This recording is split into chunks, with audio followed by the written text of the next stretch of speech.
everyone. I am one of the reporter of Chapter 11, and my topic for today is all about human issue demographic trends. So, how do changes in population relate to the globalization and fragmentation and conflict and cooperation dichotomies? So, we already know what is the meaning of this globalization, fragmentation, conflict, and cooperation.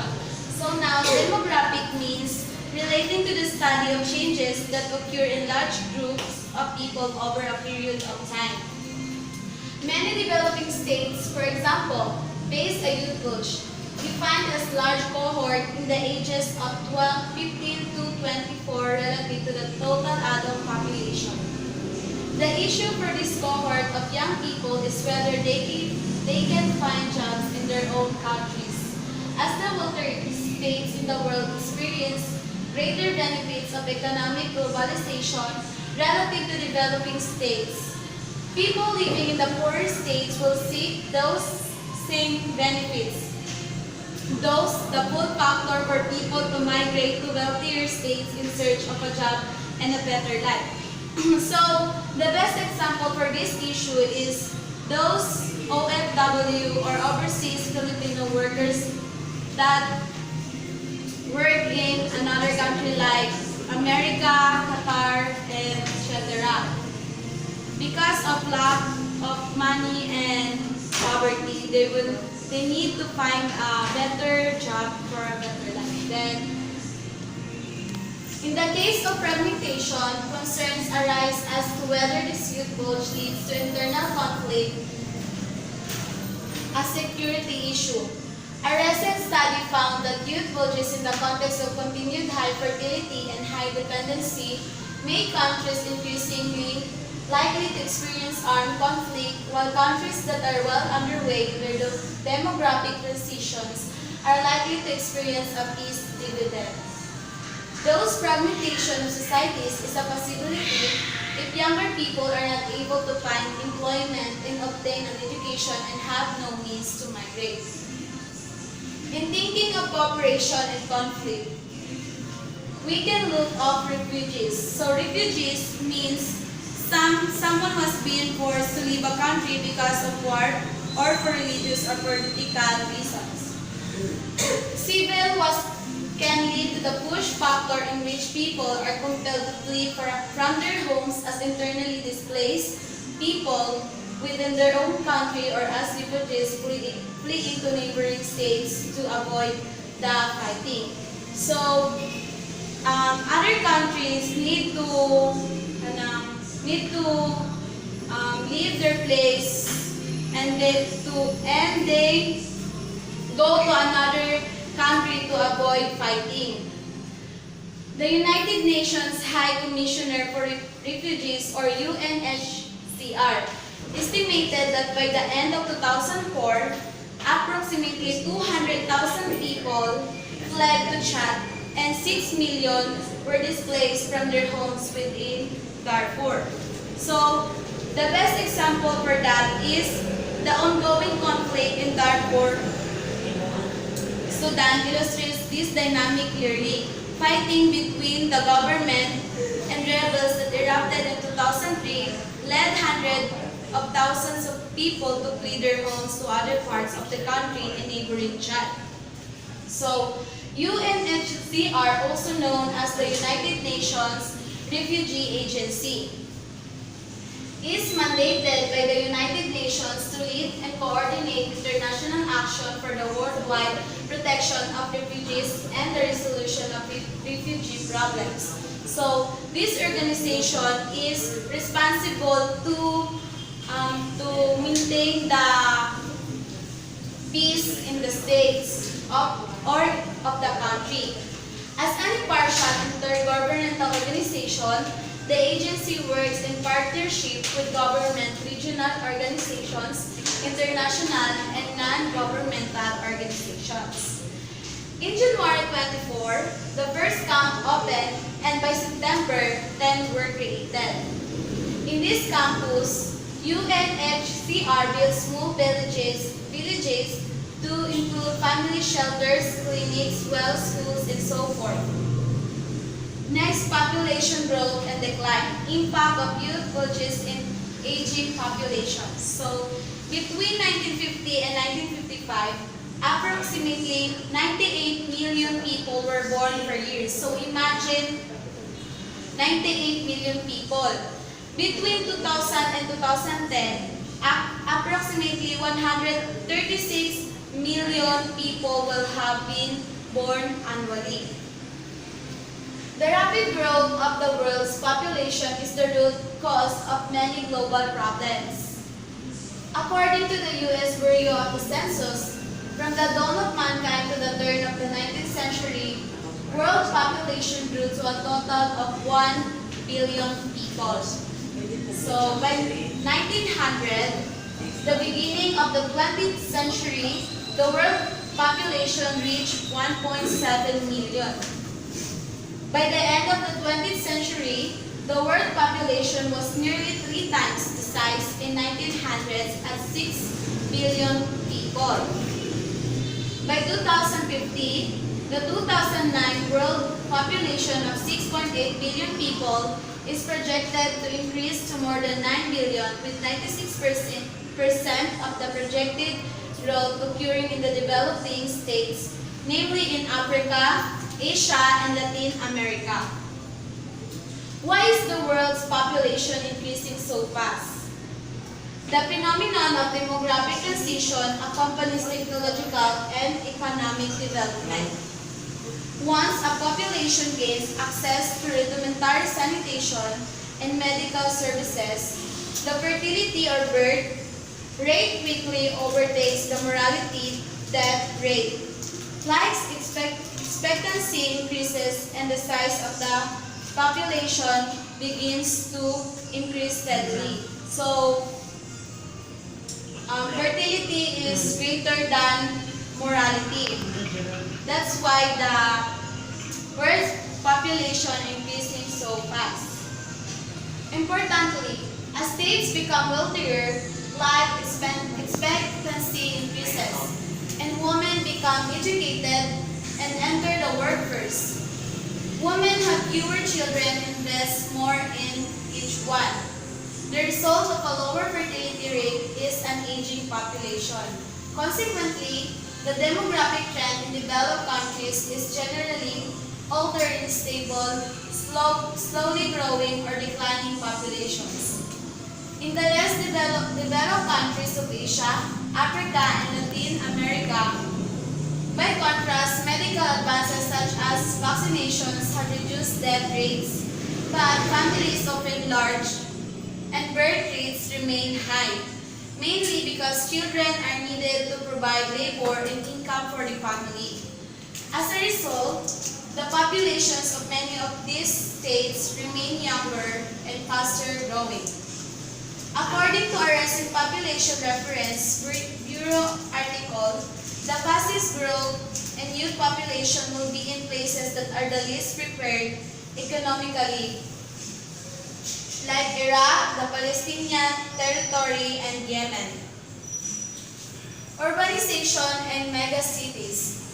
So, urbanization means the process by which towns and cities are formed and become larger as more and more people begin living and working in central areas, while the megacities is a very large city. So, as globalization continues, so does urbanization. The important point to recognize is that globalization benefits cities, which are the conduits to integration into the global economy.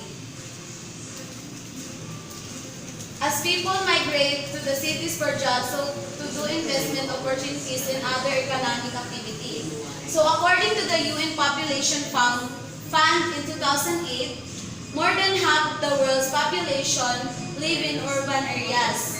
It is estimated that by the year 2030, 5 billion people will call cities and towns home.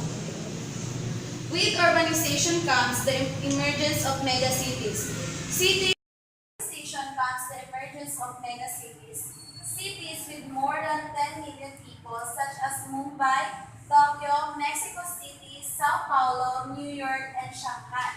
In 2007, the United Nations noted there were 19 such cities with a projected increase in 2025 to 27 megacities. So, interestingly, it is projected that almost all the urban population growth will be in smaller cities and towns and less so in the megacities. The problem is that smaller cities and towns are quite weak in their ability to plan for and implement policies to respond to this urban growth. So, smaller cities and towns cannot respond to this urban growth. Then urban and national governments as well as international organizations and civil society at large will need to work together to take proactive steps to respond to growing population in the developing states has global consequences. International responses to population dynamics, importance of public planning. Population trends affect the ability of countries to improve their economies and reduce poverty. Moreover, reducing overall population growth is linked to achieving the international goal of replacement level fertility, which two parents are replaced by two children. So, population trends affect the economic in states economic of the community. So, international goal of replacement level fertility to avoid the poverty or reduce poverty. Next is, in 1954, the first World Population Conference was held in Rome, Italy, to exchange scientific information on population variables, their determinants, and their consequences. Subsequent conference held in 1965, 1974, and 1984 continued to focus on population and the analysis of fertility rates. In 1994, the International Conference on Population and Development held in Cairo, Egypt that explicitly made the link between population growth and development. Program of action. The program moved beyond looking at meeting particular demographic goals to focus on the connection between population and development.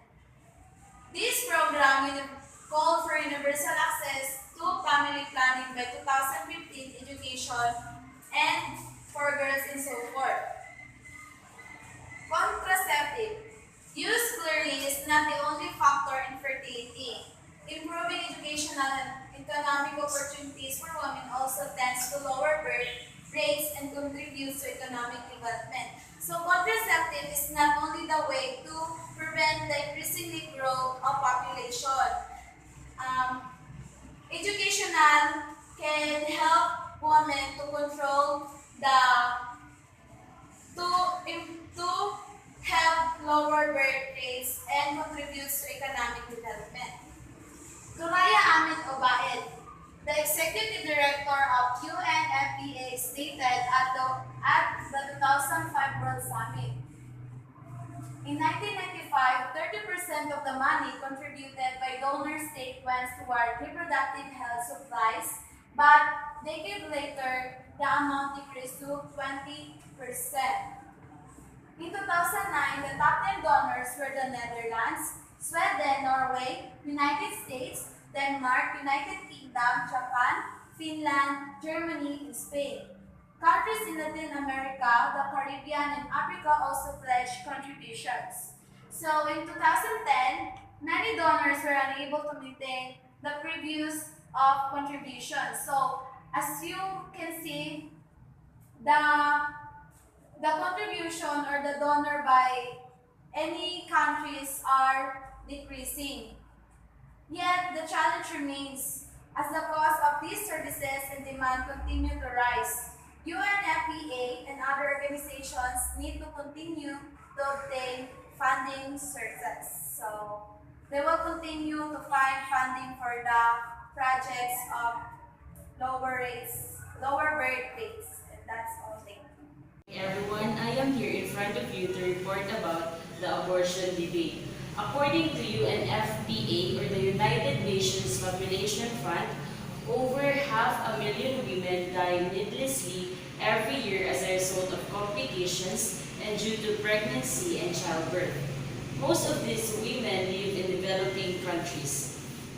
If they had access to healthcare services as well as the necessary equipment and supplies, their lives could be saved.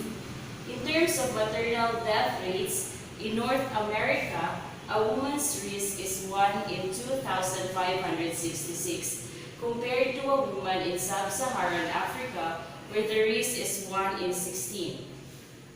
Moreover, an estimated 46 million abortions are performed each year, almost 19 million of which are done in unsafe conditions and or by unskilled providers, leading to the death of approximately 70,000 women and girls. These deaths represents about 13% of all pregnancy-related deaths. Importantly, the vast majority of unsafe abortions are performed in developing countries, and it is in the developing countries where 99% of abortion-related deaths occur.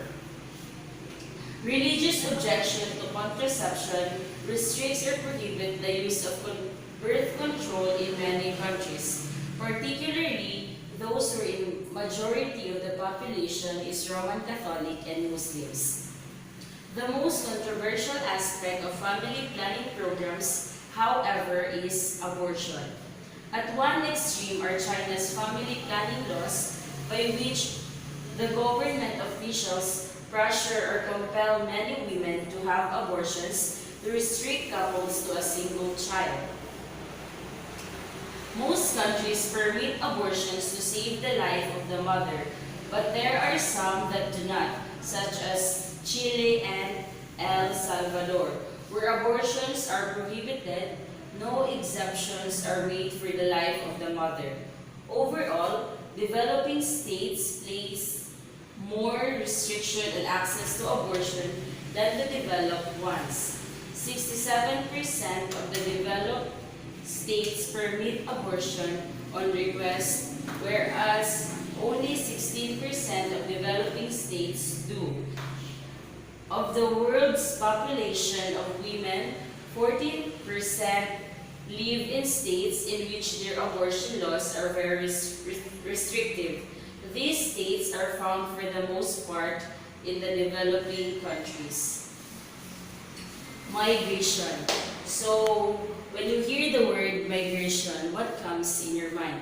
So, kanang migration, muna siya katong mga atong mga OFW nga mo trabaho abroad para ma-sustain po ang pangangailangan sa ilang family. So, migration. Migration is the movement of people from their homes, either within their countries or the other countries, occurs for several reasons. Una, economic or jobs, family reunification, marriage, natural disasters such as drought, earthquakes, tsunamis, environmental degradation, and man-made disasters such as famine, religious persecution, political repression, and war. Economic migration. Economic migration is an imbalance between population and economic resources often leads to migration. In general, migration brings people from regions that suffer from a dearth of land or capital resources, such as Central America, Southeast Asia, or Eastern Europe, to those are richer like North America and Western Europe. Globalization through improved transportation and motivated communication, interdependence of the global economy has both facilitated and motivated the movement of people from states with few economic prospects to those states in which labor supply is low and the gap needs to be filled. This is hardly surprising, as a higher birth rates in the developing world are produced an enormous population that has sought work in the industrialized world. With its comparative wealth, lower birth rates, and aging citizenry. Such migration, according to the UNFPA, can play a key role in the development and poverty reduction. If all migrants or international migrants live in one place, they would constitute the world's fifth largest state by population. The top four in descending order are China, Indonesia, the United States, and the Indonesia. Study shows that asylum migration to developed states therefore is largely the result of economic factors. This makes sense given the developed countries are wealthier than the developing states from which many migrants came. Refugees. In addition to this seeking economic opportunity, migrants may be also be fleeing from war and oppressive dictatorship. These individuals are collectively referred to as refugees because they are forced to flee their home countries of reasons not related to their economic standard of living. The UNHCR defines as refugee in its 1967 protocol as a person who, owing the well-founded fear of persecution for reasons of race, religion, nationality, membership of a particular social group or political opinion, is outside of the country of his nationality and is unable or owing such fear is unwillingly to avail himself of the protection of that country. Refugees are either displaced within their own countries. Internally displaced people or the IDPs or flee to neighboring states or regions. Importantly, these refugees or IDPs in developing states flee primarily for security reasons, politicide or genocide, rather than long-term factors such as poverty, economic discrimination, civil war, and so forth. In 1990s, African countries were particularly prominent for sources of international refugees. South Africa, Sudan, Mozambique, Angola, and Liberia. The former Yugoslavia, Iraq, Myanmar, formerly Burma, the Philippines, and the parts of the former Soviet Union were also identified as places where those who left or lost their homes remained, voluntarily or not, within their own country. Most of these people fled from conflicts within countries, especially Afghanistan, Rwanda, and Bosnia. Conflict in the last decade is so in Burundi, Somalia, and Eritrea, among others, added to refugee statistics. In addition to fleeing because of conflict, in many other developing countries, hundreds of thousands of people leave their home regions because of soil exhaustion, chemical contamination, loss of access to clean water, or inundation of towns and farms, becoming environmental refugees. The refugee problem is therefore growing at an alarming rate both within and between states. Consequences of migration. The influx of immigrants, whatever their reasons for migrating, has periodically provoked backlashes by the host country populations. Reactions are often racially motivated, nativist movements or political movements favoring the native-born and discriminating against immigrants arise and gain strength during economic downturns when immigrants are often blamed for unemployment and rising crime rates. Nativist pressure group in the United States promoted the passage of Immigration Act of 1924, which discriminated the potential immigrants from Southern and Eastern European countries entitled already existing restriction against Asians. Examples in the developed world demonstrate the consequences of migration.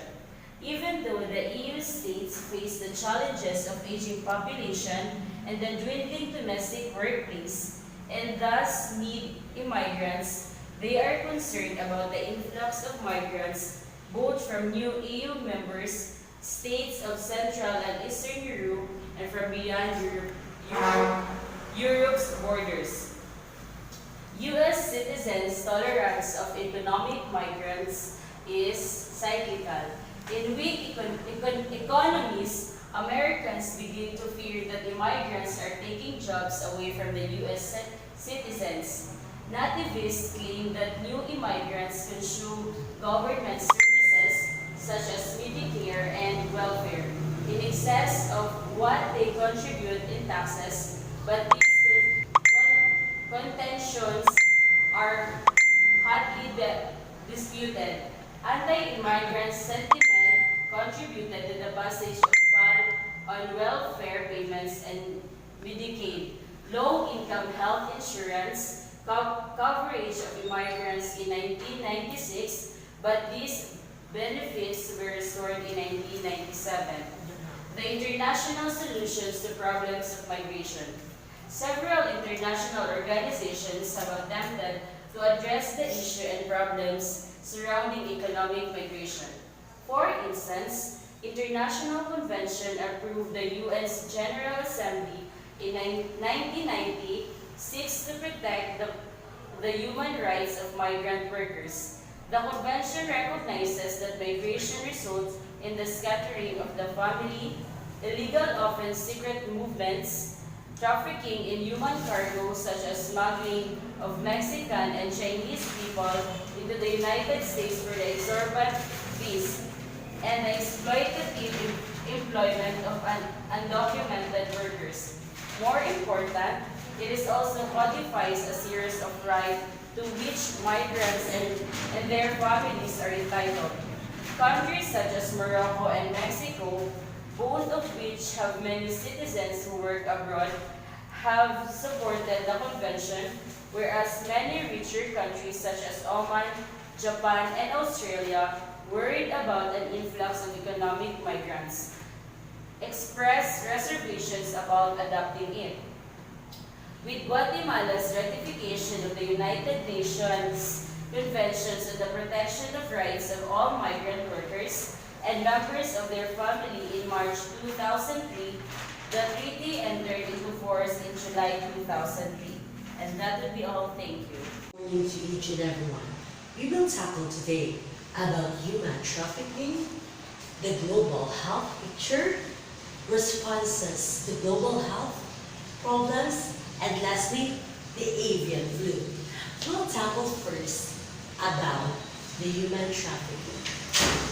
In 2003, the United Nations Protocol Against Trafficking in Persons entered into force, meaning nagkahimusa sila para sulbahon ang human trafficking. And yet, human trafficking remains a global problem. As the United Nations Population Fund State of World Population 2006 noted, trafficking is not only one of the most horrific manifestation of migration gone bad, it also undermines national security and stability. Estimates from the International Labour Organization, or the ILO, are outstanding to consider at least 12.3 million adults and children are victims of forced labor, bonded labor, and sex slavery each year. So imagine that, classmates, there are many our brothers and sisters, most especially the children, are experiencing human trafficking. Of these 12.3 million, those are women and girls. So girls and ladies, you are subjected to this problem. 20% of the total number of people trafficked are children. What is very disturbing is that most women who are trafficked end up working as domestic help or in sweatshops, meaning they are just being used by the personnel. Or many women are also forced to work in the sex trade. That's so bad for us, diba, Filipinos. With estimates of $7 billion to $12 billion a year, human trafficking is the third most profitable illicit industry after drugs and arms smuggling. In terms of international cooperation to address refugees, the UNHCR is mandated by the United Nations to lead and coordinate international action for the worldwide protection of refugees, and moreover, the organization strives to ensure that everyone, meaning every one of us, everyone can exercise the right to seek asylum and find safe refuge in another state, and to return home voluntarily. The United States is the largest bilateral donor to the organization. Okay, what do you mean by bilateral again? Very good. That is the meaning of bilateral. So, the recent international efforts have made substantial progress in assisting refugees. Indeed, long-term migrants, whether economic migrants or political refugees, continue to pose major problems for their host countries and the international community. Thousands of migrants face discrimination and anti-migrant violence until democracy, economic progress, and environmental protection catch up with population growth in the developing world. Great numbers of people will continue to leave developing countries in search of political freedom and economic opportunity in the developed world. So let's define what is industrialized nations. The industrialized nations can choose between turning away of immigrants and welcoming them, and can decide how and how much to promote economic development abroad, but they can ignore the crowds outside their gates forever. Next is the developing nations. Also face the challenge of absorbing large number of refugees who have fled because of conflict and oppressive regimes. As realism, liberalism, and constructivism, again, what are these? Very good. These are the three theoretical paradigms. As realism claims, states are fiercely protective of their sovereignty and therefore of who can enter their territorial boundaries. However, liberalism can also help us understand the role of international institutions in getting states to cooperate to address migration. And lastly, constructivism. Constructivism can account for the emergence of international norms to protect refugees. So now, let's proceed to the global health picture. At almost every state of life, people in developing countries are more susceptible to health problems than those in richer ones because poverty, malnutrition, and poor sanitation contribute to the spread of disease. So meaning, the health problems is very important to the poor people rather than the rich ones. One broad measure of general health, life expectancy, is now about 67.6 years for the world as a whole. But on average, people in developed regions can expect to live longer than those in poorer states. Like in 2009, the country with the highest life expectancy was Macau. It has 84.36 years.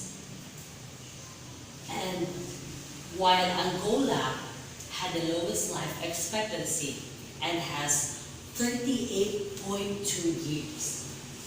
Approximately 99% of child and infant deaths occur in the developing states. Nearly 90% of all deaths of children in developing countries are the result of 6 conditions. So here are the 6 conditions or the 6 diseases that they are experiencing. First is the diarrhea. Second is the malaria. Third is the measles. Fourth is the neonatal causes. Fifth is the pneumonia. And lastly, the HIV/AIDS or the human immunodeficiency virus or the acquired immunodeficiency syndrome. The WHO, or commonly known as the World Health Organization, asserts that the combination of communicable disease and malnutrition is the most prevalent public health problem in the world today. Together, they are responsible for millions of preventable deaths worldwide each year. The World Health Organization estimates that 2.5 million children died in 2008 for vaccine-preventable diseases such as diphtheria, tetanus, hepatitis, yellow fever, and polio. While 106 million babies were vaccinated a record in 2008, nearly 20% of babies born annually do not receive the complete routine vaccination schedule for the first year of life. So meaning, kung pagawas-pagaling sa bata, kailangan na ma-bakunahan or ma-vaccinate. Cholera, a deadly disease primarily transmitted by contaminated water and food, also claims a significant number of victims in developing areas.